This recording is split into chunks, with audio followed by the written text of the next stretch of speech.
had a very constructive and productive meeting with Mr. Anastasiades.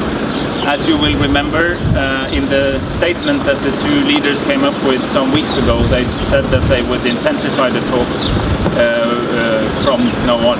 And we lost some time, but tomorrow's meeting is very much the start of a more intensified period. And we got the reconfirmation of the dedication to do so in this meeting today.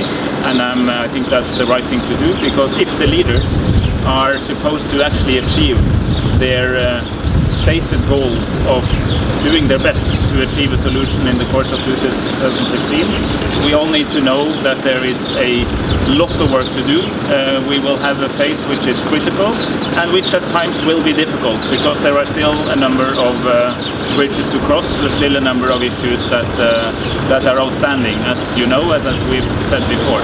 And the idea is to use tomorrow to structure this more intense phase, to start by agreeing on exactly where we are. We of course have a complicated set of papers, whole folders full of them, but actually to try to have a joint catalogue of achievements where we are close and where we still have some way to go, and to take stock of this, and then based on that have a structured approach with a slightly different format from the one we have. The exact details of that I think will be announced by the leaders themselves when they have met.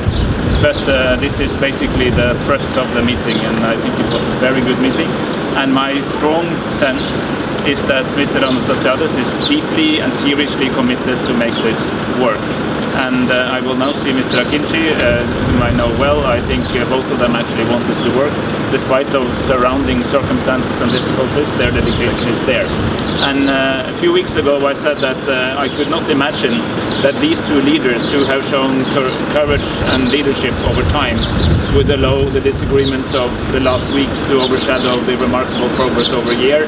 And I think that was a good observation. That's really where I feel we are right now. Mr. Eide, what happened at Istanbul? This was, I think this was clarified in the conversation that the Secretary General of the United Nations, Mr. Ban Ki-moon, had with Mr. Anastasiades, and there was a readout from that. That was the Secretary General's statement, and I think I'll just make reference to what was said there. I don't think we get anywhere by continuing that discussion. What I know is that there is a mutual agreement to let bygones be bygones, and to work systematically from now on achieving the main goal, which is to find a solution to the Cyprus problem. What about the role of the negotiations? Do you think that the leaders need to take a more active role from this table? Yes, I do think so, but I also think that that's, or I not only think, I know that that's what they also want themselves, that they believe that this has been a leader-led process from the beginning. So they have owned every inch of this as leaders all the time. But of course, much of the practical work has happened on negotiator level. I think in this phase, the leaders have to bring the negotiations even closer to them. That does not, of course, in any way preclude that they need support and help by negotiators and expertise, but that's, I think, where we're heading. Sir, there seems to be a discrepancy between the United Nations and the two sides about where the talks are at. Can you tell us if that is the case, and what accounts for it if there is such a discrepancy? I have read that in the press.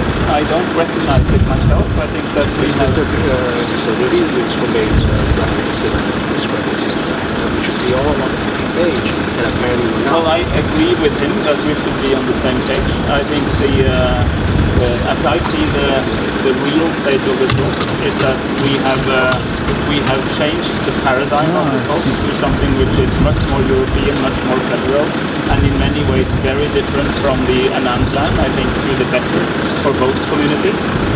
We have made progress on many chapters, particularly the 4 primary chapters that have been discussed so far, but there is a lot of outstanding work to do, which is why I just said that in order for the leaders to achieve their goal of a solution this year, hard work and dedication and commitment and the recognition of at times difficult questions has to be there.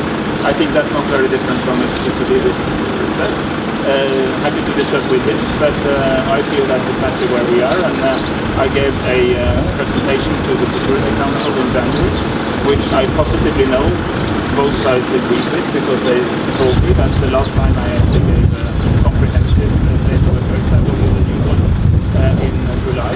We're already working on that, and I will work closely with the sites in order to make sure that we have a Okay, thank you.